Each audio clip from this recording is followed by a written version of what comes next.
Bueno, el recorrido para este encuentro, que, que esperemos que sea lo más digerible posible, tiene cinco puntos. Uno es ver algunas de las nociones del texto de Chueca Goitía, que está en la bibliografía, que hace referencia al alma de las ciudades. Es como concepto, como idea, me parece interesante para que pensemos el espacio urbano, pero también para que pensemos un poco eh, cuál es la importancia de este enfoque histórico para el abordaje de las ciudades.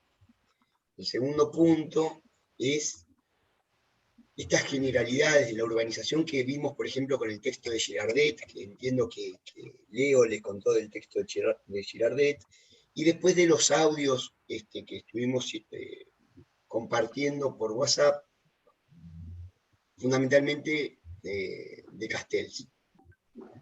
Ahí es donde vamos a pasar a ver algunas cositas muy por arriba de las ciudades precolombinas, que es un texto de Ardoy que habla del espacio urbano del periodo precolombino. Vamos a retomar ese texto de Ardoy para ver la evolución urbana desde la colonia en adelante. Y junto con el texto de Ardoy, que es el que pasamos por audio, hay un texto de Romero, que es bastante largo, por eso quedó en la bibliografía complementaria, pero es mucho más interesante. Y por último, vamos a cerrar viendo o revisando el periodo histórico, la ciudad en el periodo histórico que vamos a ir trabajando en adelante, que es la ciudad dentro del modo de producción capitalista. Como siempre, dudas, comentarios y eso, me avisan y revemos.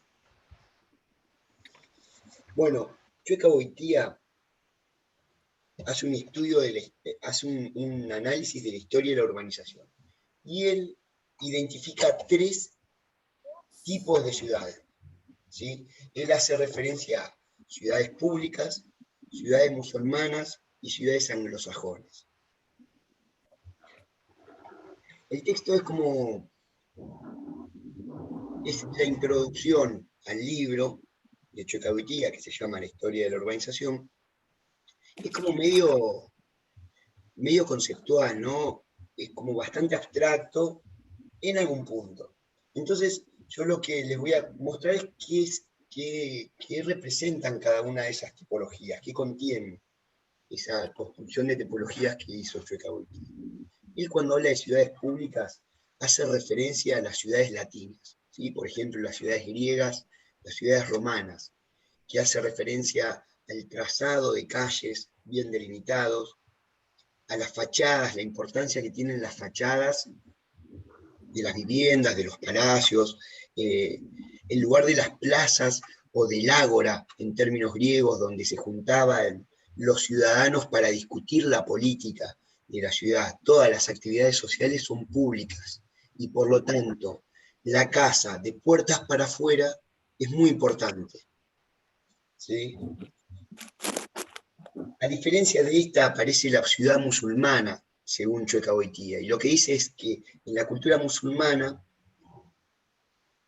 lo importante de la sociabilidad se da de puertas de la casa para adentro. ¿Sí? Por eso lo que dice es que las ciudades musulmanas son muy desordenadas en términos de plan urbano. ¿Sí? Se pueden ver la foto de arriba,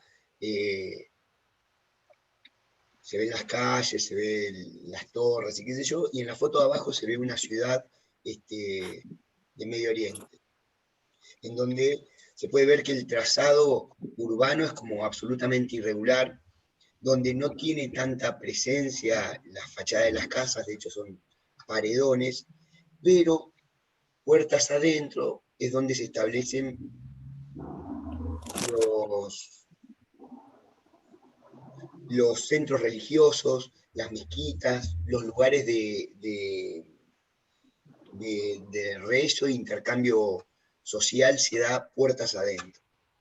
Y en el medio aparece un tercer tipo de ciudad, que son las ciudades anglosajonas, que hacen referencia, o Chocahuitía dice que hace referencia a esa melancolía por lo rural que existe con la, que perdura ante la evolución del ritmo de vida más urbano. Entonces, este tipo de ciudades anglosajonas lo que proponen es estas casas separadas por grandes patios. No sé, para mí la referencia más clara de esto es las películas yankees, las películas estadounidenses, vieron esos barrios residenciales, como por ejemplo la casa de Alf, que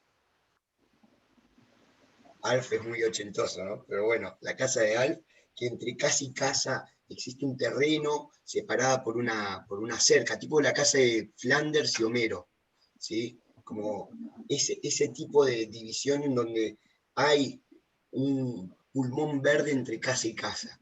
A eso hace referencia la ciudad anglosajona y también hace referencia al espacio del common. Y el common, en términos históricos, era esa parcela pública que existía antiguamente, en donde los propietarios, por ejemplo, Flanders tenía una vaca y Homero tenía dos ovejas y podían llevarlas a pastar a este predio que era común a toda la comunidad. ¿Sí? Era un campo comunitario. Hoy en día esta noción del common se sigue manteniendo en Inglaterra, por ejemplo, y hay huertas comunitarias, ¿sí? En plazas públicas se instalaron, hace muchos años ya, huertas comunitarias o municipales. Y lo que dice hoy día es que las ciudades modernas tienen un poco de todas estas cosas. ¿Sí? Tienen un poco de ciudad pública, un poco de ciudad anglosajona y un poco de ciudad musulmana. Hoy en día, todas estas vertientes, estas tipologías históricas, se cruzaron en la complejidad de la modernidad.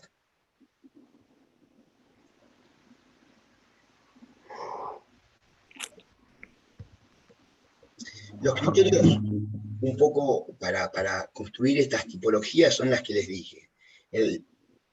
Las características de la casa, de las calles, el rol que tiene la plaza, el rol que tienen los edificios públicos y la fachada de los edificios públicos.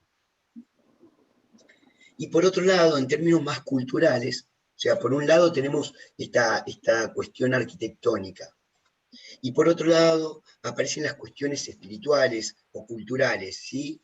Donde influye mucho, por ejemplo, la religión para el diseño o para darle sentido a ese espacio urbano.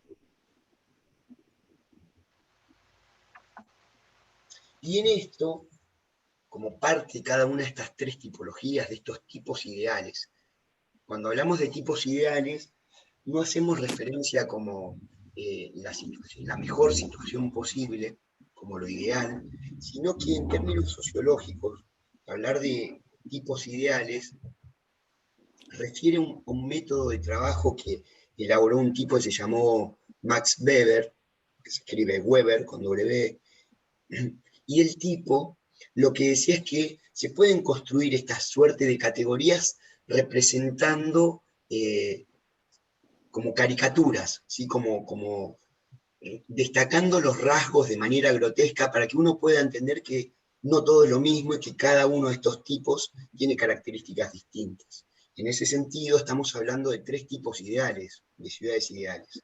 Eh, la pública, la musulmana y la anglosajona.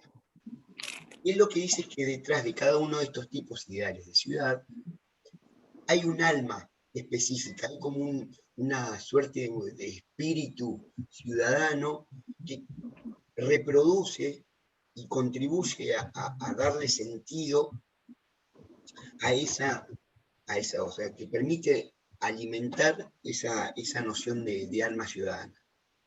Entonces, desde ese lugar es lo que dice que todas las ciudades en algún punto tienen algo en común y lo que las diferencia no es el tamaño de la ciudad, no es, por ejemplo, su historia, su historia arquitectónica, no es culturalmente el peso instalado que tenga, sino que es esta alma ciudadana. Son las características culturales que dieron forma a través del tiempo a esas características arquitectónicas, por ejemplo.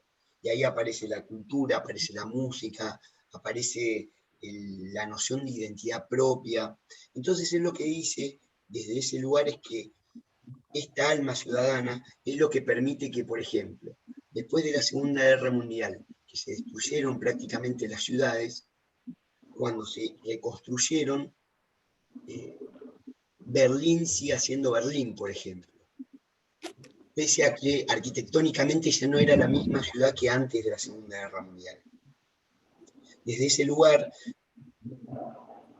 esta noción de alma ciudadana permite establecer como una continuidad histórica al espacio urbano. Y desde ese lugar me parece que es interesante este concepto, porque posiciona el espacio urbano como un ser histórico, posiciona a la ciudad como un ser histórico que, independientemente de los tiempos históricos que hayan transcurrido, que hayan sobrevenido de la crisis, de la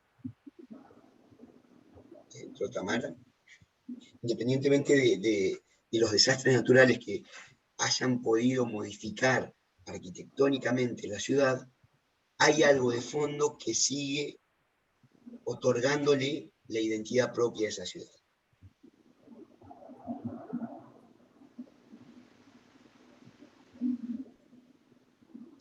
Y él lo que dice es que esta cuestión del alma de las ciudades, lo que durante siglos contribuyó a darle identidad propia a las ciudades, empezó a perderse desde la Revolución Industrial. ¿Sí? Entonces él dice que las ciudades se dieron parte de esta alma con el devenir del sector industrial y de la función productiva y técnica que pasó a tener la ciudad con la Revolución Industrial. Es decir, los protagonistas de la ciudad pasaron a ser las fábricas y los barrios obreros. Y desde ese lugar, desde esa funcionalidad que tiene la ciudad al proceso productivo y a la búsqueda de beneficio económico, terminó por modificar esta imagen cultural y este alimento cultural que se iba reproduciendo como parte identitaria de cada ciudad. Su impacto directo fue en el plano de la ciudad, en la forma que tiene la ciudad, y generó también en todo este proceso una expulsión un poco en términos de lo que decíamos con Ardoy, ¿no? Cómo la ciudad a medida que se va modificando, que va modificando su modo de producción, se va haciendo un desplazamiento del tipo de ciudadano, del tipo de población que ocupa cada espacio de la ciudad. Y él lo que dice es que el centro de la ciudad dejó lugar a las fábricas y las clases más acomodadas se van alejando buscando este contacto con la naturaleza. El resultado de este proceso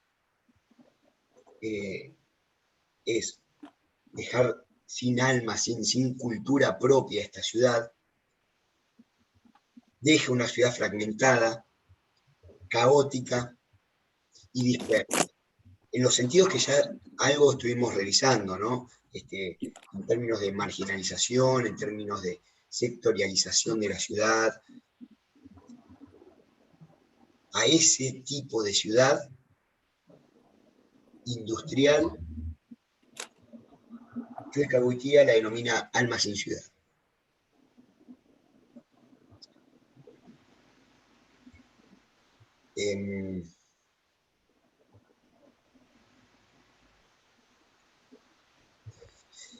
Entonces, ese en cuanto al primer punto.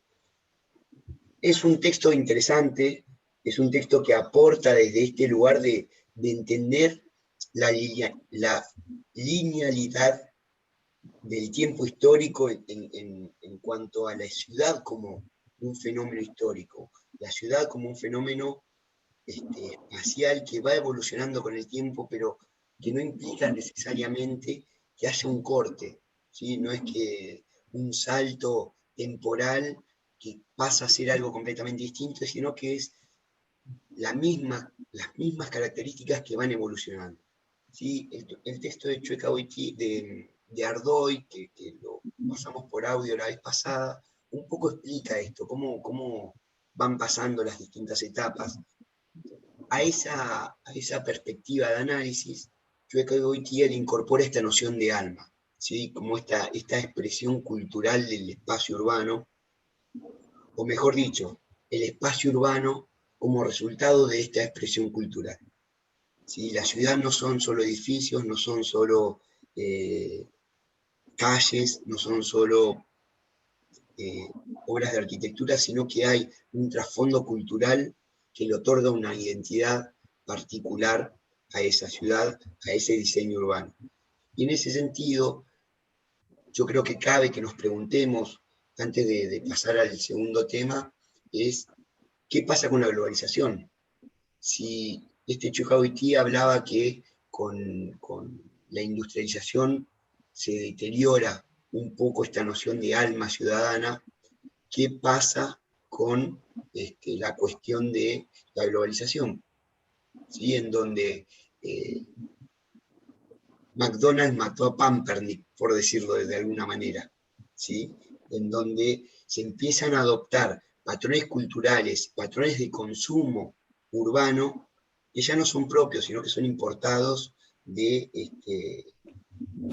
otras almas ciudadanas, por decirlo de alguna manera. Así que bueno, esto se va a cortar ahora. Si tienen alguna pregunta, algún comentario de esto, que es una invitación a... En general era un trabajo práctico lo que hacíamos con Chueca Boitía, pero me parece que con esta charlita mínima que les conté de qué se trata, eh, para el trabajo práctico ya tiene una forma de encararlo, porque es medio abstracto ese texto. Consultas, comentarios, cuestiones. Si no, cortamos y volvemos en el próximo bloque. Yo tengo una pregunta. Diga.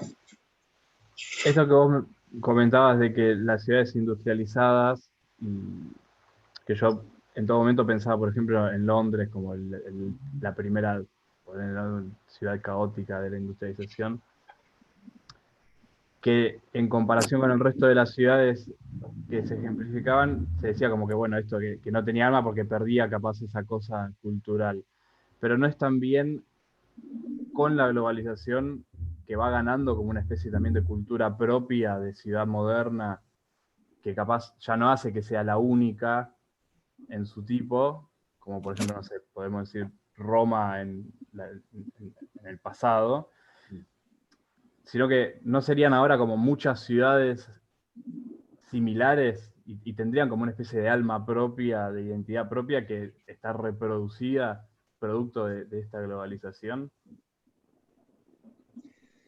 Bueno, en realidad me parece súper copado lo que estás diciendo, porque no es una pregunta que tenga una respuesta. O sea, es un llamado a la reflexión porque lo que vos estás diciendo es posible, es una forma de encararlo. Otra es la reproducción de un, un aspecto particular de la ciudad. Yo lo que creo es que habría que ver qué es lo que se reproduce de estas ciudades de manera global, o sea, qué es lo que tienen de similar todas estas ciudades que son similares. Claro.